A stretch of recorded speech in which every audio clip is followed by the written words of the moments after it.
Hello and welcome to the School Safety Free Period. I'm Amanda Klinger, And I'm Dr. Amy Klinger. and we're the founders and directors of the Educators School Safety Network. We're a national nonprofit, and we provide educator-focused school safety professional development, resources, and technical assistance to K-12 schools throughout the U.S. and Canada. You can find us at www.eschoolsafety.org.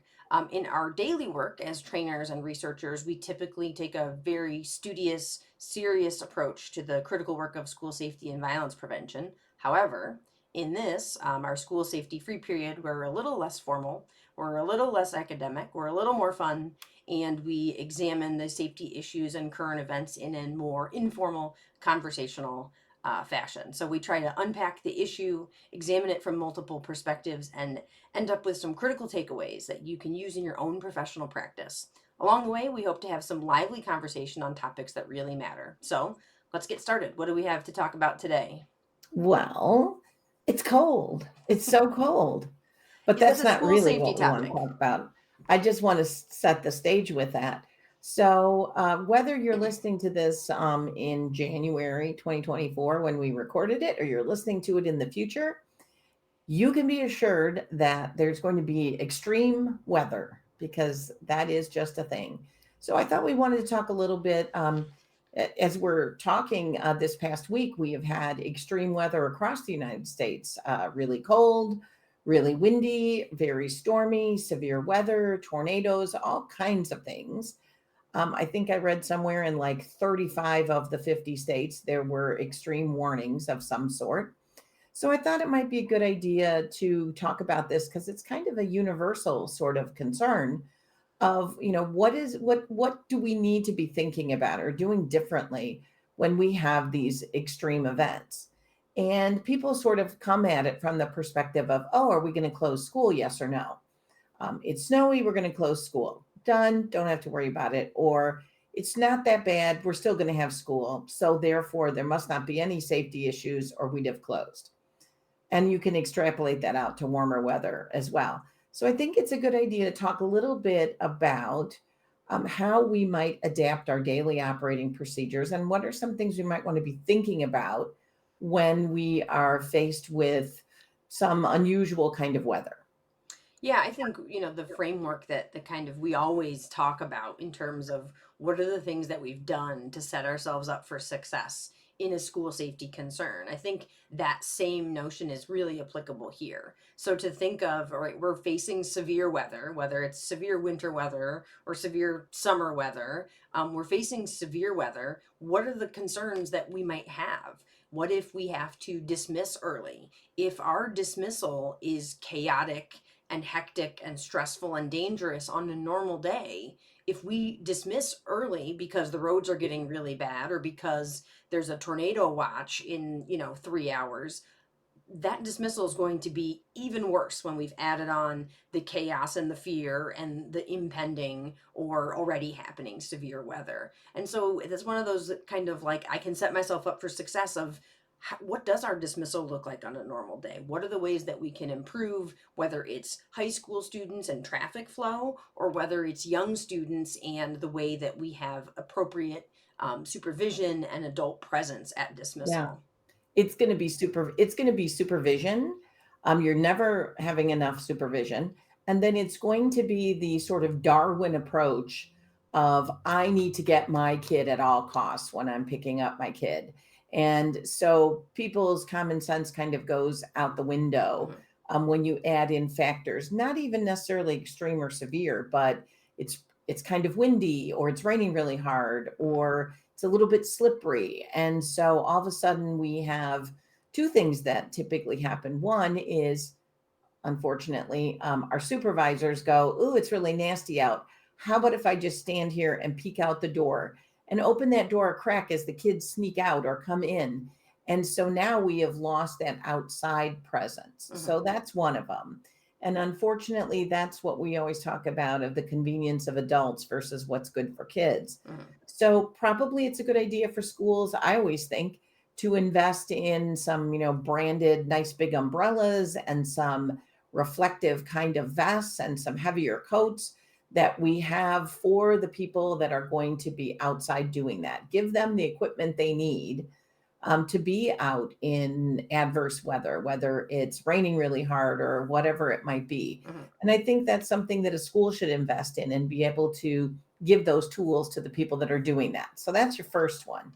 Then the flip side of that is when people sort of throw away the rules because it's raining really hard or it's really windy or Mhm. it's darker than usual. Mhm. And so we've witnessed this ourselves of where people are now dropping their kids off and letting them frogger across a couple lanes of traffic because it's closer than dropping them off at the end of the car line where they have to walk in the rain. And, a lot of times kids aren't necessarily dressed for the weather, especially for whatever reason when they get to middle school and they're unable to wear a coat or anything sensible. So then people really get into the cutting in and out of lines and dropping kids off in different places and being very impatient and kind of trying to maximize their proximity to the drop off. And so you end up with much more aggressive kind of driving than you might typically have on a bright, sunny spring day. Well, I want to speak to that specifically about the total and utter breakdown of the social fabric that occurs at drop off and dismissal. And, Only when it's bad enough, but don't, add in like, oh no, it's raining a little. right. I mean, on a normal, sunny, beautiful day, you still have people, and we've observed this in some places where people totally circumvent the process in a way that is actually sometimes more dangerous for their own child, where you mentioned about kids froggering across. And sort of the discussion, when we observe these and we discuss, with leadership, well, the people don't listen, they do whatever they want. Has anyone told them? Has anyone put out cones? Has there ever been a presence? I think sometimes there's this misnomer that, Yeah, like, don't give up that ground. You're right. Don't just give in. Don't yeah, that cave. there's this misnomer that, unless we had, tax strips to keep people from behaving. I mean, people, uh, broadly speaking, don't run over the orange cones and the orange barrels. They wouldn't run over the kindergarten teacher who was out there in a reflective vest. But a lot of these places where we have ceded so much of the ground to chaos We've and allowed for the law of the jungle to reign in the parking lot. yeah, and the places that we see that really be a trouble, well, has anyone been out there? Well, on the first day of school, right? And then after that, everybody retreated into the school and just hoped that everyone would follow the rules. And you know what? I hate to just pile on parents because sometimes when we're visitors at these places, you can't tell where you're supposed to go. What is the traffic flow supposed to be? There's not signs, there's not anyone helping, there's not cones, there's nothing directing you. So I think that sort of being able to practice some of that before the weather takes a turn is really valuable for your normal daily operation, and then also is going to make things that much Well, improved and when you have bad frankly, weather. it is easier to retreat to the double doors of the Mhm. entryway and gawk at the spectacle outside than it is to go out there in the wind and rain and Mhm. place yourself between the lines of cars, which Mhm. again speaks back to needing to provide support and tools to the people that are supposed to be doing this and doing it in a strategic way that says, we have the presence of law enforcement. Great. We have two or three supervisors. Wonderful. Let's put them in, as you pointed out, reflective, appropriate weather attire. Put them out there. Let them be the sort of voice of reason Mhm. as opposed to just letting it kind of happen like it's the post zombie apocalypse and just kind of look in horror from the school window as to what's going on And I out think there it's in the important parking. to note that that is not hyperbole. We have been to drop off and dismissal that were most akin to a post-apocalyptic scene.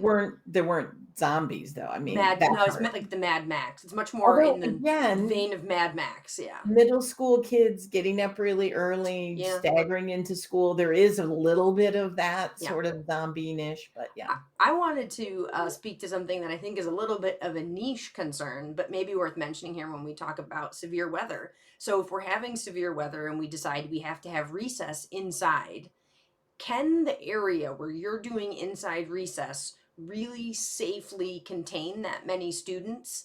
Yeah. I think just sort of in the last couple of years, when we're out in the field doing vulnerability assessment, I've really noticed an uptick in dangerous, furniture in multi-purpose rooms, gyms. Like, Well, the furniture is not inherently well, dangerous. like, It's not made of razor blades. well, It's just located in a place where it well, becomes a danger. stuff that is not has not been designed for that purpose, has incredibly sharp edges, and is right up against the line of the basketball court, so it is close. I mean, we observed at one place like an industrial toolbox style storage that has steel 90-degree sharp corners, and it is like, and then there's like, like the little dots that they use for PE games, like 18 inches away is a dot. And I've seen some of these elementary kids, they can hardly stand upright on a normal day when it's not severe weather and we're all squirrely at inside recess. So I realize that might be kind of a niche concern, but just to maybe think of,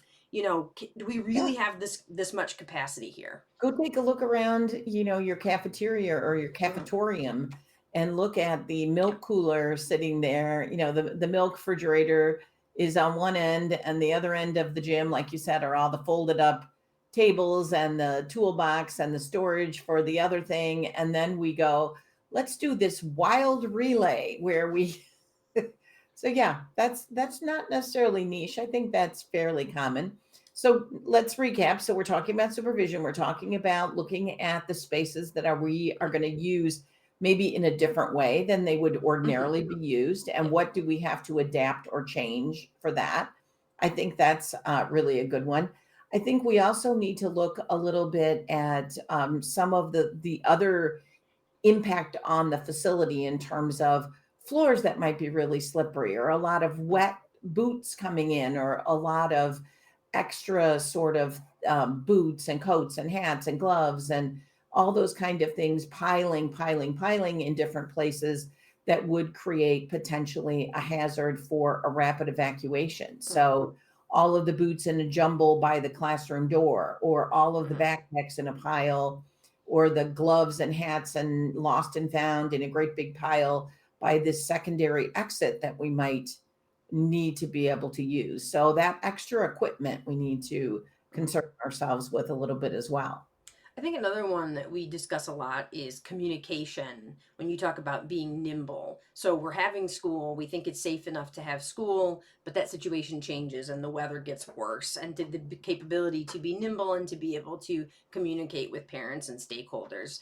One thing that I feel like we've had a lot of discussions with school leaders in recent years is about striking that balance of the right amount of communication. So we've sort of, when we first started doing this work, not everyone had these great ways to communicate Yeah. directly with parents, and I think we've really seen an improvement sort of across the board in all the different schools that we see nationwide. We've seen a lot of improvement in terms of we have the capability to communicate with our parents and our families, but the striking the balance of I'm communicating so often with my parents and my families that an emergency communication is just part of the noise versus we don't really utilize that system. And when I need to do an emergency communication, who has the login? How do we do it? Do we have updated phone numbers for our parents and our And do we families? wait until it's an Yeah, emergency, or can we communicate prior, sort of like this is what we're anticipating? right. So I think that's something that certainly would deserve some attention from your leadership teams before we're in an emergency event. Again, before we're in an emergency event broadly defined, so that so that we know, do we have updated phone numbers for people? Do people have, are we, if it's email, are we getting sent to people's spam? That we're able to sort of test that, but then not inundate people with the third graders are learning about dinosaurs, the fourth graders, that that we have so many messages that it just becomes No. junk mail to people. Yeah. So Yeah. I think to kind of have some discussions about that, making sure that we're reaching people the way that we think we are, and then that we're being really strategic with that communication portal, Yeah. and that it is really the most critical communications are reserved. Well, when you're talking about striking that balance, that kind of makes me think of that being kind of a little bit of an overarching theme of this discussion, because Hmm. depending on who you talk to, first of all, the nature of these sort of things always creates that how ridiculous you closed school or how Hmm. ridiculous you had school. So Hmm. there is kind of a no-win sort of situation there. Sure. But then it's also trying to strike that balance, when we were talking about arrival. Hmm. I'm of the old school notion of put on your boots, kid, and it's raining today. So, you know, get out of the car and walk through the rain and get into school. So I'm not advocating that we're going to do something where we don't want our kids to ever, get wet or be a little cold or, I'm not advocating that sort of hyper nurturing where we have to close school because we couldn't possibly expect them to walk through an inch of snow. But on the other hand, I also think we have to anticipate that with these unusual kind of weather situations, even if it may only be, it may be fairly frequent every week or every couple weeks where you have a thunderstorm or whatever, we have to anticipate that there are glitches that come with it Hmm. that we need to be aware of and that we can make sure that we have anticipated some of the things and we can try to prevent some of the accidental injuries Hmm. and the things like that can come along with it when people are in a hurry or not paying as much attention or trying to get into the get out of the elements really quickly. Hmm. So there's a lot of different things that go with that where we tend to see those sort of things happen. Yeah. So I think striking that balance, we don't need to go into a total shutdown or total panic mode, but we also can't just go, it's a day like any other day. Right. No, there's some unusual things going on. Yeah. I think one last one that we have to mention if we're talking about severe weather, and this one gets a little ouchy for all of our teachers and our administrators. Have we had a discussion, the adults that work here, have we had a discussion about our own family emergency plans? And by that I mean in the event that we have this unexpected, unforeseen, significant weather event, all the adults can't throw down their pencils and run out of the school and leave all the children behind. We have to be able to have, but on the other hand, we know that we have teachers and educators in our schools that have situations at home where in severe or significant events, they have to go home. Yeah. And so, what we really advocate for is for people having collegial conversations ahead of time. I don't have children at home. I'm able to stay a little bit longer in that event. But my colleague across the hallway has two young kids, has to get home.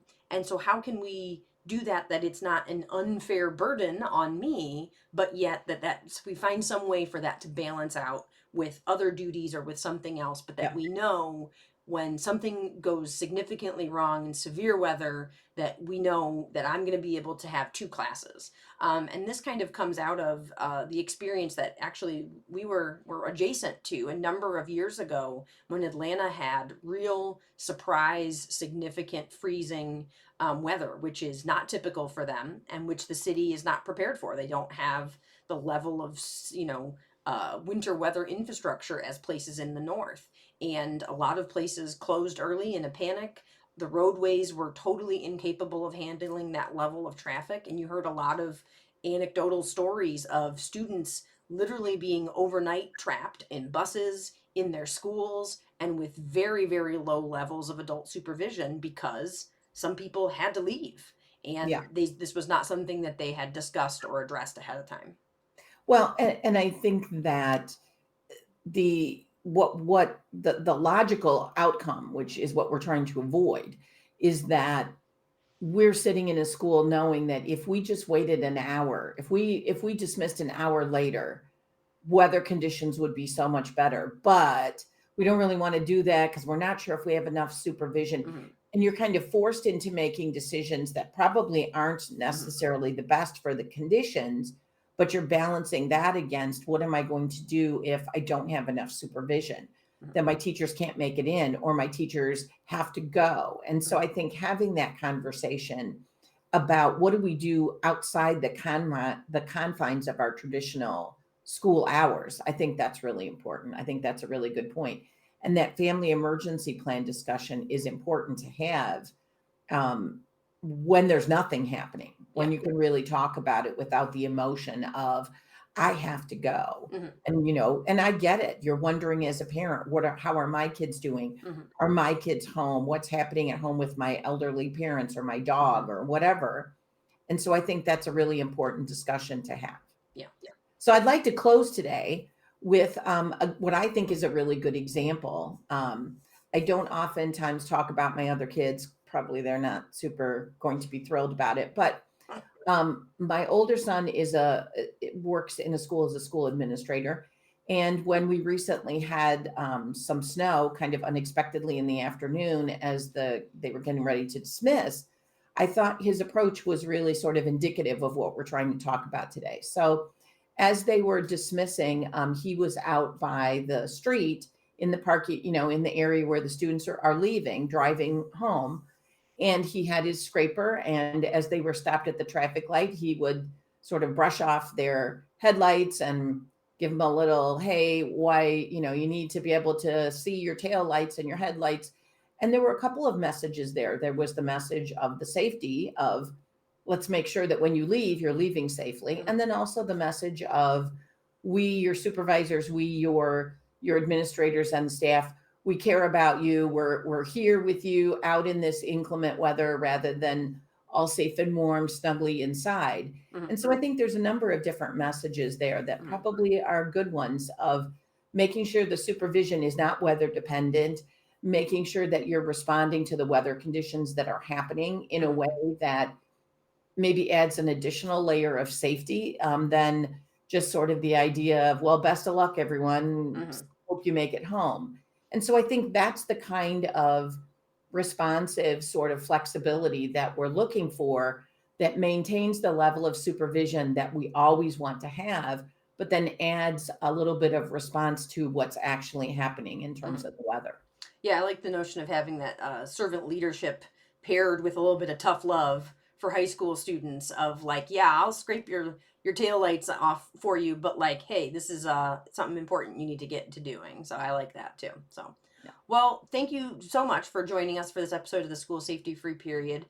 You can connect with us via social media. We have links in the show notes. We'd love to hear from you if you have questions or things that you'd like us to address in future episodes. Also, be sure you can check out, we have tons of free resources and other information on our website. Again, that's www.eschoolsafety.org. So thanks so much, and until next time.